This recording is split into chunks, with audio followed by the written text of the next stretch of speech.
Welcome, listener, to another night in the archives.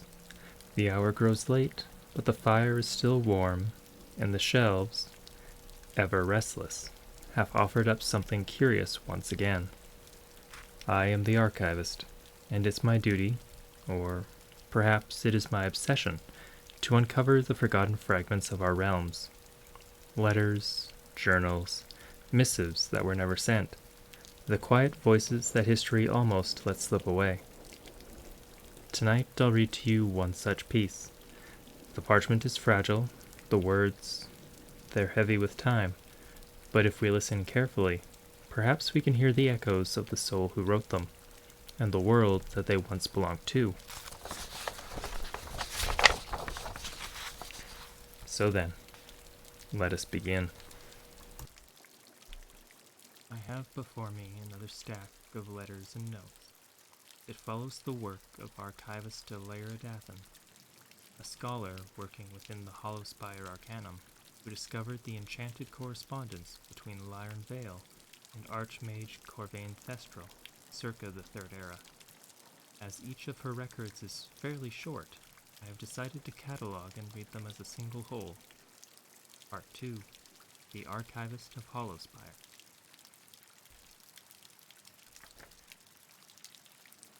Document 1. A letter. Esteemed Senior Curator, as per assignment, I've begun transcription of the Vale Thestrel correspondence recovered from the burnt archives of Frostmere. 6 letters in total, written with a form of self-reactive ink. When handled under lamplight, the words rise slightly from the page, as if written in breath rather than pigment. I've replicated the conditions of reading. No arcane reactions noted yet. However, on recitation of the apprentice's final letter, I thought I heard an echo, a heartbeat. Perhaps the ink trembled when I spoke her name, Lyren. I will continue tomorrow under controlled silence. In diligence, Archivist Elira Dathen.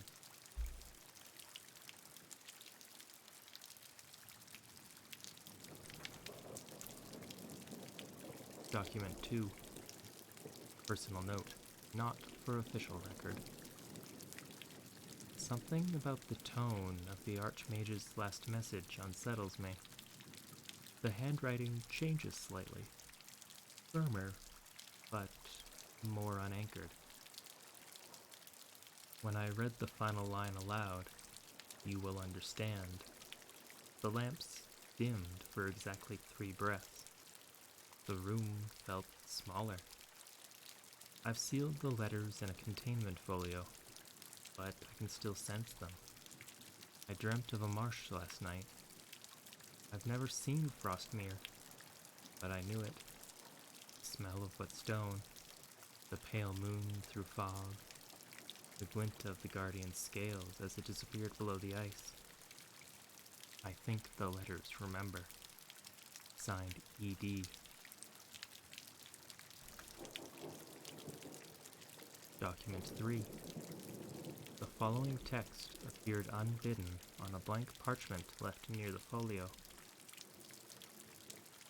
Elira, you're very gentle with the ink. That helps. It remembers kindness. He told me not to write again, but he didn't say I couldn't listen.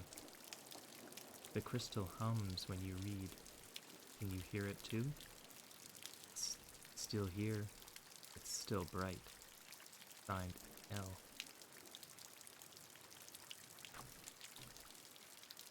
Document 4. Research log.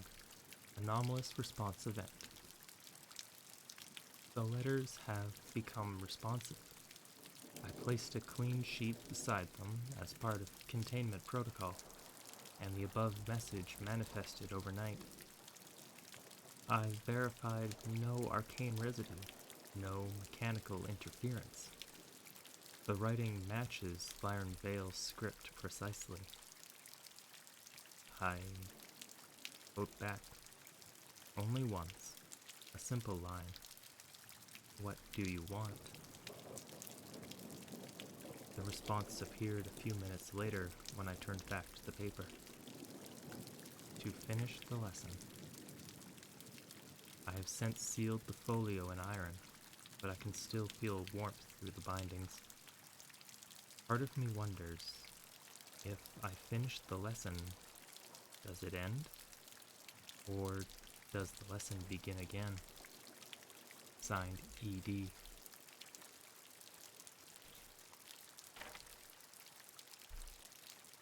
Document 5. Another parchment left beside the folio. You asked what I want, the same as you, to know what really happened. He said I was his finest work, but when I touched the crystal, it wasn't a spell. It was a door. I walked through, and he followed. Now I hear voices like ink spilling across glass. I think I'm in the page.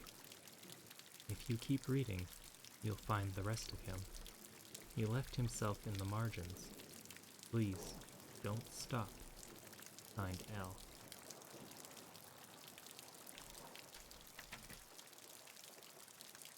Document 6. To whoever finds this journal, do not open the folio unless you are prepared to be known. The writing within no longer records events.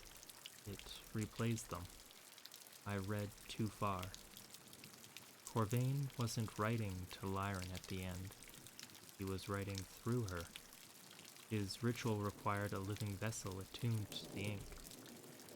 She was his first. Now the pages hum with both their voices. They speak together, unfinished, waiting for someone to answer. I can hear them now, beneath my skin, whispering lines that are not mine. The ink is beginning to move on its own. I think it's learning my name. If I stop writing, perhaps it will forget me. If not, maybe it will finish what it started. Archivist Elira Dathen.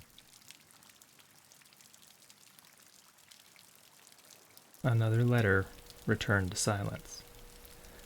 I often wonder what became of those whose words we've just read, whether their stories ended in peace, or if their echoes still linger, waiting for someone, anyone, to remember.